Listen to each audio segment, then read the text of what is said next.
Good morning বন্ধুরা, কেমন আছো তোমরা সবাই? নিশ্চয়ই ভালো আছো। আর আজকে হলো শনিবার, এইমাত্র ঠাকুর পুজো দিয়ে উঠলাম। অর্জুন এখন কম্পিউটার ক্লাসে যাবে।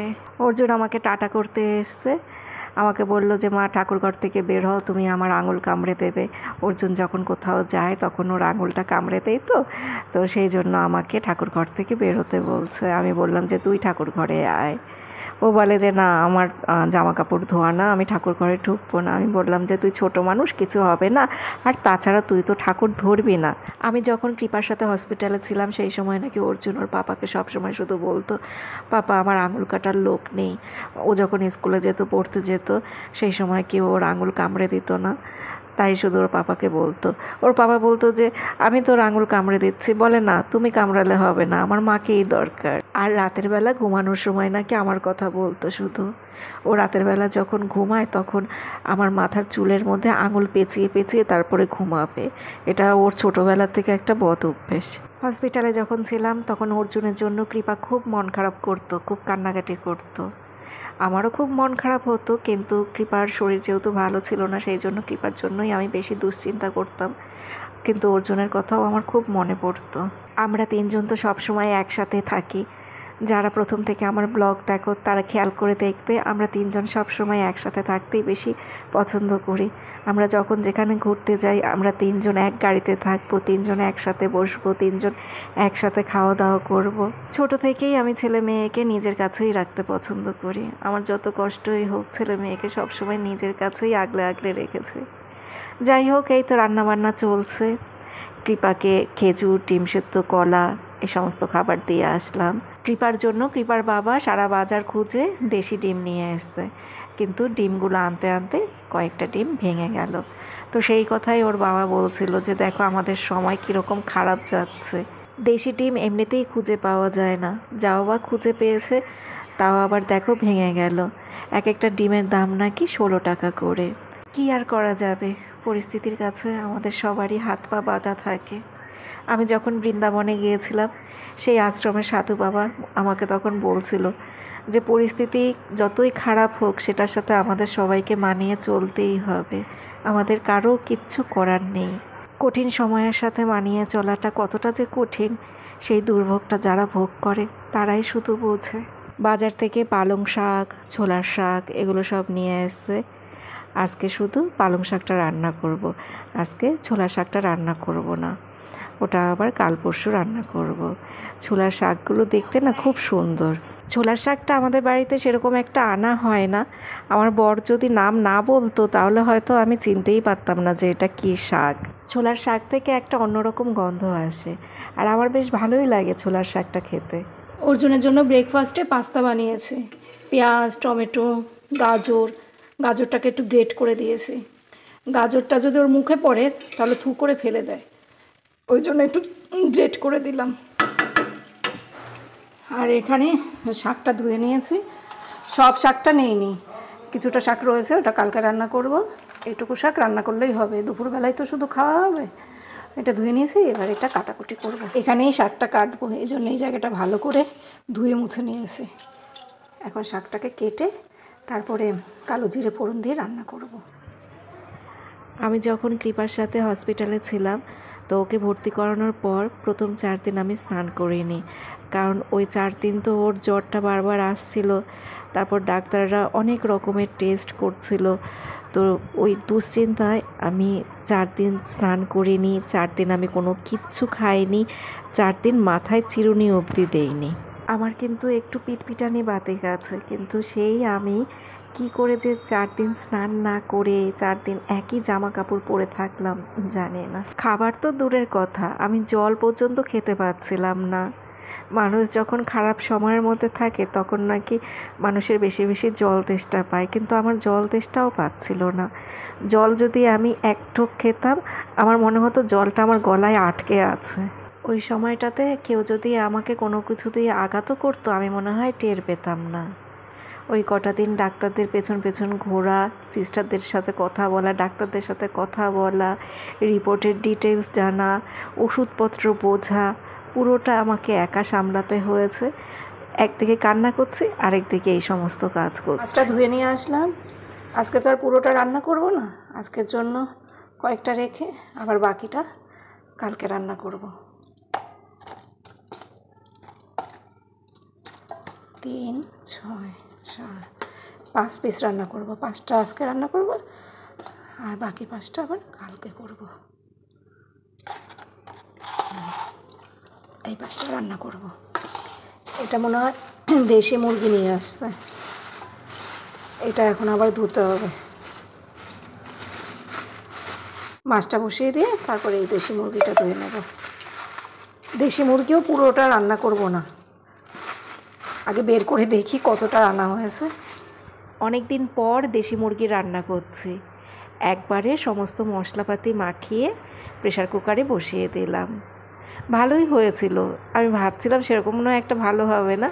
আর তাছাড়া আমি না প্রেশার কুকারে সেইভাবে মুরগির মাংস না রান্না করতে পারি না। কড়াইতে যেভাবে আমি বেশ কষিয়ে কষিয়ে রান্না করি, প্রেশার কুকারে সেইভাবে আমার রান্নাটা হয় না। তো এই দেখো এইটুকু মাংস ফ্রিজে রেখে দেব, আর এই যে এই মাংসটা এখন রান্না করব। কৃপার এত বেশি আয়রনের ঘাটতি ছিল, ডাক্তাররা ভেবেছে কৃপা মনে হয় মাছ মাংস কিছু খায় না, তো ওকে মাছ মাংস বেশি করে খেতে বলেছে। সেই সাথে তো সবজিপাতি ফল এই সমস্ত থাকবেই, কিন্তু মেয়ে তো সেইভাবে খেতেই পারে না। এই ধরো 2 পিস মাংস খাবে আর 1 পিস মাছ খাবে, রাতের বেলা বলবে মা আমাকে 1 পিস মাংস দেবে। মাংসটা প্রেশার কুকারে বসিয়ে দিয়ে আদাটা কেটে রাখলাম। এটা এখন ব্লেন্ড করব না, এটা কালকে ব্লেন্ড করব। এখন এটা ফ্রিজে রেখে দেবো। প্রেশার কুকারে 6-7টা সিটি দিলাম। এবার মাংসটা যদি সেদ্ধ হয় তো ভালো, তা না হলে আবার ওই সিটি দিতে হবে। আর ধনেপাতা গরম মশলার গুঁড়ো দেবো। সিঙ্কের মধ্যে বাসন রয়েছে, সেগুলো এখন মাজবো, তারপরে যাব স্নান করতে।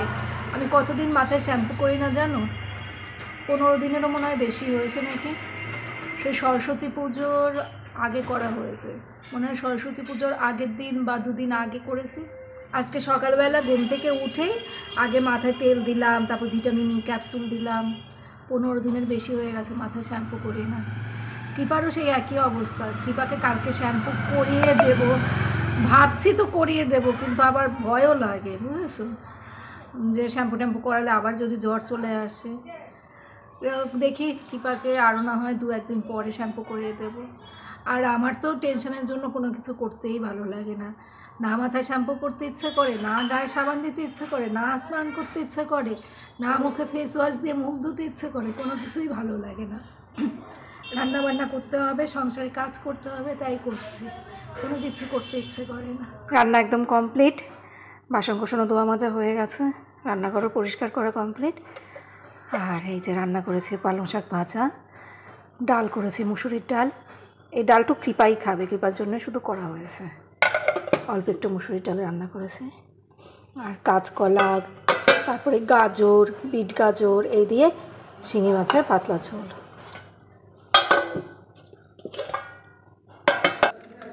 আর এই হলো দেশি মুরগির পাতলা ঝোল। কৃপা আর অর্জুনের জন্য 2 পিস মাংস নিয়ে যাব এখন। রান্না সেরকম কিছুই করিনি, কিন্তু রান্নার এগুলো সব আর কি জোগাড় করতে করতেই সারাদিন কেটে গেল। খুব যে বেশি কিছু রান্না করছি তা না, কিন্তু জোগাড় করতে তো অনেক সময় লাগে। আমি সপ্তাহে 2 দিন শ্যাম্পু করি। যখন খুব বেশি গরম পড়ে সেই সময় সপ্তাহে 3 দিনও শ্যাম্পু করা হয়। আর সেই আমি আজ কতদিন পর মাথায় শ্যাম্পু করলাম। আজকে একটা বাথরুমও পরিষ্কার করলাম, তারপর মাথায় শ্যাম্পু ট্যাম্পু করে স্নান করে আসলাম। পারবি না, পড়ে যাবে। সজনে ফুলগুলো দেখলে মনটা ভালো হয়ে যায়, আর সবাই এসে এসে ফুল নিয়ে যায়। সেই যে সকাল থেকে শুরু হয়, তারপর যে কত লোক আসে। এখানে সব পড়ে থাকে তো এই মাটিতে, এখান থেকে সবাই তুলে নেয়। একটু আগেও এক ভদ্রলোক তুলে নিয়ে গেছে। সজনে ফুলের নাকি অনেক দাম। হ্যাঁ, 130 টাকা সজনে ফুলের অনেক দাম। ছিল ওর জন্য সবাই আমাদের 3 তলা দিয়ে মানে চেষ্টা করলে পারা যায়। দেখি কাল পরশু দিন দেখি চেষ্টা করব। সোমবার দিন তো নিরামিষ, সেদিন দেখি। না তুই আর একটু সুস্থ হ, ঠাকুর করে সোমবার দিন এই সজনে ফুলের বড়া করব। তো বাবারে বলবো একটু পেরে দিতে। এই আমি এর আগে আর কোনো দিন খেয়াল করিনি, এই বছরই কি প্রথম এরকম ফুল হলো নাকি রে? হ্যাঁ, আরে ফুল না হলে ডাটা হবে কি করে? এই গাছে তো ডাটা ধরে, কিন্তু ফুল কি আমরা খেয়াল করিনি নাকি? ডালটা এদিকে ছিল না, হ্যাঁ, ডালগুলো এদিকে এসছে রিসেন্ট এই বছরে। ও ওই কেটে দিত না ওইদিকে, ওইদিকে ডাল থাকতো মনে হয়, সেটাই হবে। এবার তো দেখি গাছটা পুরো এই দিকে রাস্তার দিকে ঝুঁকে পড়েছে, হেভি লাগে দেখতে ফুলগুলো।